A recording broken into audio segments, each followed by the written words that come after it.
Hi guys, welcome back to TGIF. Thanks GDPN, it's Friday. Jadi GDPN merupakan sebuah agensi yang bergerak di bidang audiens dan juga data. Nah, ada yang tahu gak sih sekarang kita tuh di podcast episode berapa? Ayo. 6 kan? Betul banget, kita lagi ada di episode 6. Dan kali ini topik yang kita bakal bawain tuh seru banget juga. Penasaran gak sih apa? Nah, kita akan bawain programmatic challenges. Gila, menarik banget gak sih? Nah, Udah waktunya ya? terus narasumber kita juga tidak adalah seorang yang paling expert di bidang programmatic. Dan gak perlu kalian perkenalan diri karena sebenarnya tahu. Ya, ada Kak Christian. Kembali lagi. Oke, mungkin kita langsung aja ke topiknya ya.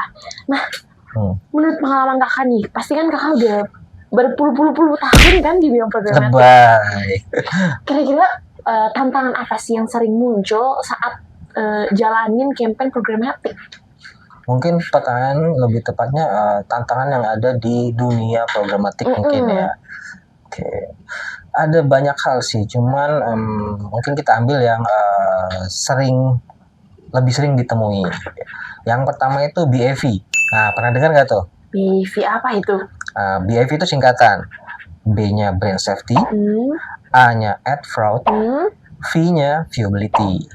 Boleh jelasin dulu tuh. Ya, jadi brand safety itu kaitannya dengan memang concern dari brand sendiri yang nggak mau ads-nya itu muncul di konten yang mungkin inappropriate, nggak selaras dengan image brandnya sendiri, atau bahkan di konten yang ada potensi merusak reputasinya dari brand tersebut. Nah, kalau ad viewability itu lebih ke apakah iklannya itu benar-benar dilihat oleh user.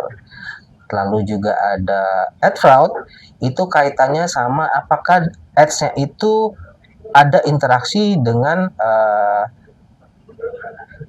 inhuman traffic. Inhuman traffic ini dalam artian bukan orang yang berinteraksi dengan ads-nya, atau juga dengan invalid clicks. Jadi kalau misalnya dari permasalahan tadi, misalnya contoh dari brand safety aja, kalau misalnya ada kliennya itu anggaplah sebuah perusahaan penerbangan, nah dia nggak mau image-nya nggak mau ads itu muncul di artikel yang ada misalnya kecelakaan sesuatu. Betul. Itu berarti kita bisa exclude-nya atau gimana? Itu sesuatu hal yang bisa dikontrol. Jadi baik tadi si brand safety, si ad fraud ataupun ad viewability, semua itu bisa dikontrol. Boleh tahu mungkin caranya dikit? Jadi sebenarnya ada banyak partner, khususnya teknologi dan platform yang menyediakan kemampuan untuk melakukan ad verifikasi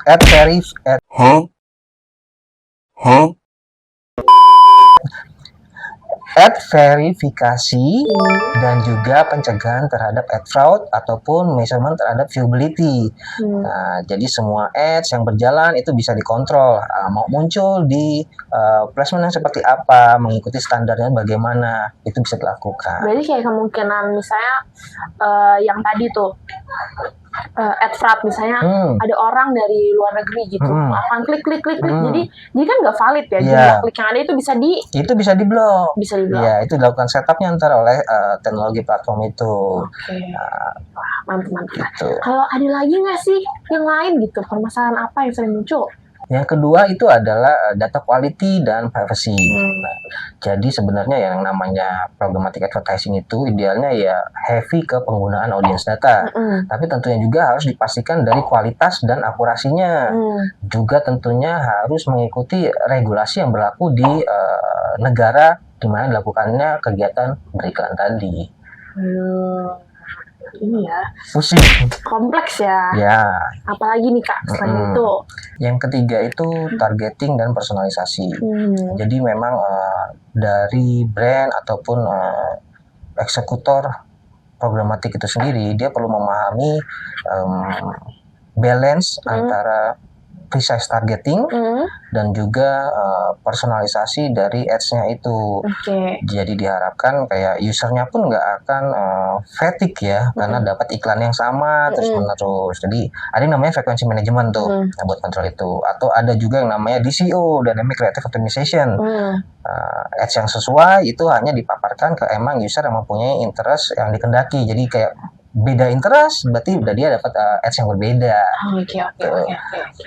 Nah, ada lagi nggak nih mungkin terakhir? Yang terakhir itu mungkin lebih ke talent dan skill gap ya. Maksudnya apa tuh? Ya, jadi kayak kalau diperhatikan itu agak sulit memang mencari talent-talent khususnya di programmatic advertising. Karena programmatic advertising itu bisa dibilang kompleks. Dia di satu sisi butuh technical skill, dia juga butuh analytics, yang terakhir itu knowledge tentunya ya. Jadi kayak sebenarnya butuh orang yang ketiganya tuh bisa semua gitu. Benar. Dan tapi bisa dong dilatih gitu dari Ya. orang awam sebelumnya, tapi Ya. dilatih itu bisa. Ya, itu satu hal yang memang harus dilakukan. Jadi kayak bukan hanya mengedukasi orang-orang awam, tapi juga continuously educating tim yang sudah ada gitu. Oke. Jadi kayak nggak hanya knowledge-nya itu mentok di situ-situ aja gitu. Nah, kita tuh udah dengar cukup banyak permasalahannya. Kita tadi ada BAV, abis itu ada data quality and privacy, ada juga permasalahan di bidang targeting, yang misalnya tadi ada over targeting, yang terakhir juga sulit mencari orang yang memang punya talent khusus di bidang programmatic gitu ya. Tapi tenang aja, kayak dari tadi yang semua dibahas tuh solusinya ada untuk tiap tantangannya itu. Jadi emang programmatic tuh mungkin kelihatan kompleks, tapi semua permasalahannya tuh ada solusinya.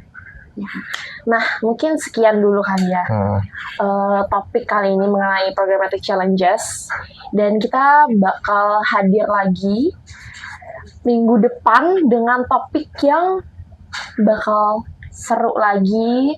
Mungkin minggu depan belum ketemu lagi dengan bapak ini satu ini. Oke, biar nggak bosen lah biar ya. nggak bosen kan ya.